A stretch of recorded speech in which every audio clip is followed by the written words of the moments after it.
Who would like to stand up and give a brief overview of their document and why they scored it the way that they did? Keith would like to, so come on down, Keith. I only said that because I said not demonstrated. Right. Okay, so We don't want to hurt your feelings. I don't want to hurt anybody's feelings. I said, we don't want to hurt yours. This is yours. I have no feelings left. All right, we had standard 4.1 and measure 4.1.2, which is linking stakeholders and partners to technical assistance regarding models of engaging with the community. We only had one document that was presented. So first of all, there's two documents required. Only one was presented, so you lost half right there. And then the one that was required was, I'm sure, an excellent presentation in St. Louis, Missouri, when you and Georgia and somebody else went and talked about what y'all done in the community and everything. Is that what that was about? It was an agenda from that. However, it wasn't an example of you actually being out in the community with your stakeholders, with your community, talking to them about community engagement. And it didn't specify an actual model of community engagement, which is required on the required documentation. So 3 strikes, you're out. You agree? Yes, I do agree. And 4.1.2 is one that, as I've done other reviews, is one that health departments really struggle with because it's providing technical assistance on a community model of engagement. So that's you, the health department, not receiving technical assistance, actually providing technical assistance to an entity or individual in your community on a model of engagement. So like MAP or Apex or another processor model. So that's one that repeatedly gets overlooked. And to keep humble, we got it Friday. It's a nice way to end the day, Dana. Thanks, Dana. Okay, who else would like to come and explain theirs and why they judged it the way that they did? How about this group up here? Yeah, because they were pretty talkative before, weren't they?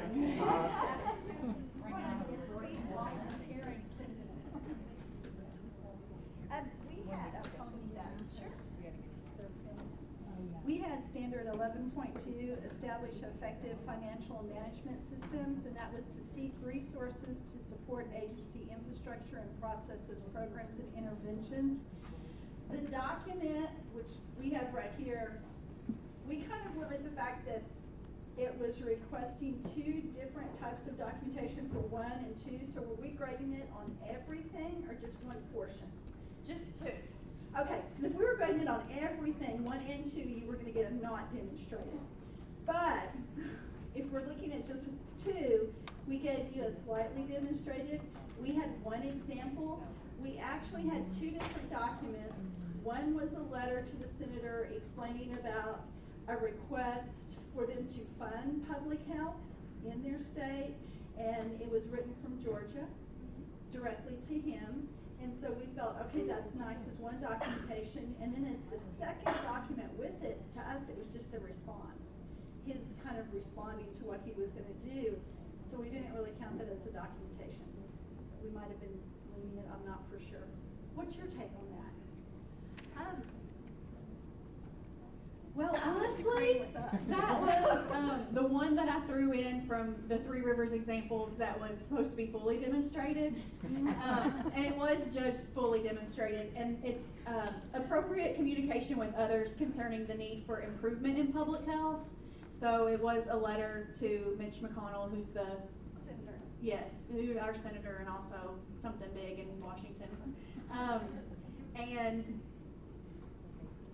And so it was evidence that Georgia had submitted something to him, a letter in writing talking about the need for additional investment with public health, and then his response showing that he did receive the letter and that he provided a response to it. So that did count? It did. And just a note, I know a lot of you are saying there was only 1 example provided when there was 2. There would only probably be 1 because just for the sake of trying to gather documents together to review. So if it says 2, that you probably only have 1 just because we were doing Okay, so examples. because we thought that was like two different. It was one example, yeah, so. So it was one example, so then Yeah. it was a really good example. Okay, who else would like to discuss one that maybe you judged as slightly or largely? And why you chose that score? So what about 631A? That one was slightly demonstrated. Who had that one? There you go, Deidre. Go girls. Oh my gosh, okay. Go girls. Do I have to up there? You don't have to. Yeah, I'll give her the mic.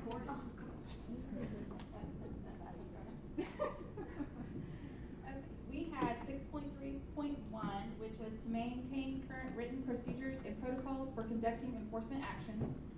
And the first part was required documentation of authority to conduct enforcement activities, and it had to have two examples. Authority may be located in state or local code, MOU, letter of agreement. And the first one they provided was looked like a state code, and they highlighted the specific part that did apply. It didn't have, we felt that it was missing the branding because we didn't know where this document actually came from, even though it did look like a state statute. And it didn't have a date of when it was implemented. And then the second part was you had to have two examples of procedures for following the protocols, and oh gosh, I'm so nervous. They were missing a specific second example. One had to be a communicable disease example, and that was missing, and it was kind of unclear of how that meant that measure, so we felt slightly demonstrated. Good job.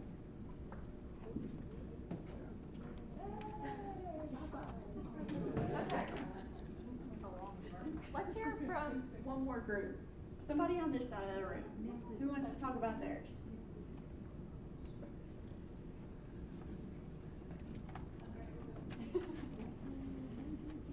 Ours is on the back there. We were looking at collecting and maintaining reliable, comparable, and valid data that provide information on conditions of public health importance and on health status of the population. Specifically, we're looking at our communication with surveillance sites. We were kind of torn between slightly and largely, which is a pretty easy thing to say, but they were asking for 4 specific pieces of documentation. The list of providers that was there, it looked good. Number 2, we kind of had a problem with, actually. They wanted documentation on trainings and meetings with surveillance sites regarding requirements and reporting time measures. We do have that, and we have an agenda, and because I had a nursing manager with me, I knew exactly what that agenda said. But the first time I looked at it as an accreditation coordinator, I had no idea. It just listed the diseases. It didn't actually say that we were talking about timeframes or reporting requirements. Now, because Pam's been there, she told me that's what we talk about when we talk about each of these diseases, but like I said, as an outside person, I wouldn't know that. So that's where we kind of had our biggest loophole in that particular measure. The surveillance data that they wanted to look at looked good. They had quite a few different examples in there, maybe too many, I don't know. And then documentation of distribution for surveillance data.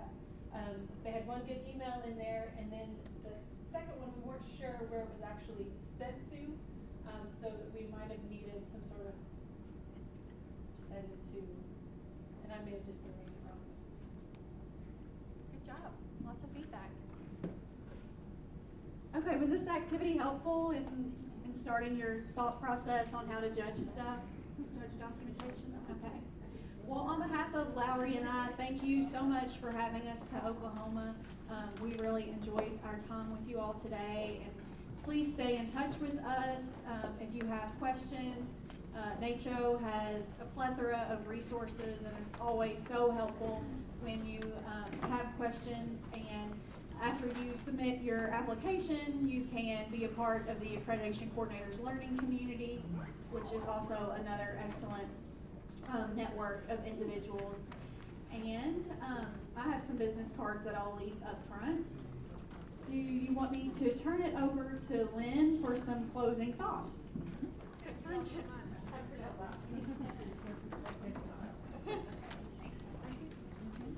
All right, well, let's give our speakers and our panelists a big round of applause. Today, I want to remind you, please complete your evaluation and the pink demographic form. You can just leave them at your table. We'll come by and pick them up. That's for the Public Health Training Center and one of their sponsorships or their grants that they get there. That'll help us with our report back to APHA.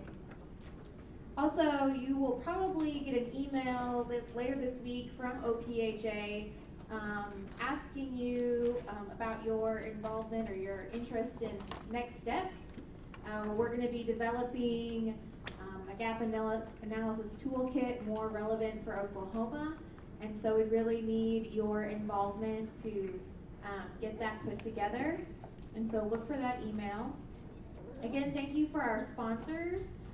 The American Public Health Association, Association of American Indian Physicians, and OPHA for providing this training.